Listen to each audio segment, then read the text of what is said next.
Contar do urso, vai. Vamos conhecer o papagaio. O urso, rapidão. Isso, o urso é boa. O urso é legal? O cara acordou cedo lá no jardim dele, abriu a janela e de repente, pá, uma porra de um urso lá no bagulho dele lá. Aí o cara assustou, né? Falou, caralho, porra, um urso, velho. A porra do caralho da porra do cacete. Procurou nas páginas amarelas lá, removemos o urso. Página amarela? É, tem. Os caras inventam tudo. Tá lá, página amarela, removemos o urso. Uma senhora tem lá na precisão aqui, remover o urso. Ô, tô com a porra do urso aqui na minha frente, aqui na minha árvore, do meu jardim, o que eu faço? Né? Macho é fêmea. Sei lá que porra que é, bicho.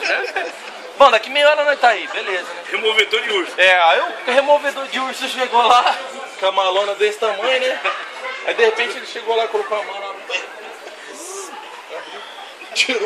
tirou uma varinha assim e tal, colocou lá, tirou uma algema, tirou um chihuahuinha, tá ligado? Chihuahuinha, cachorrinho? E de repente tirou um 38, né? Assim, o cara até assustou, falou, cara, esse cara vai fazer com esse revólver aqui, velho. Aí bom, aí o cara falou, ó, você vai ter que me ajudar. O que eu faço?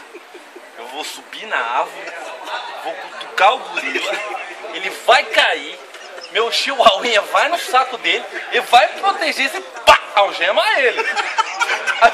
Tá tudo bem, a porra do revólver serve pra quê? Porque se eu cair primeiro, mata meu chihuahua.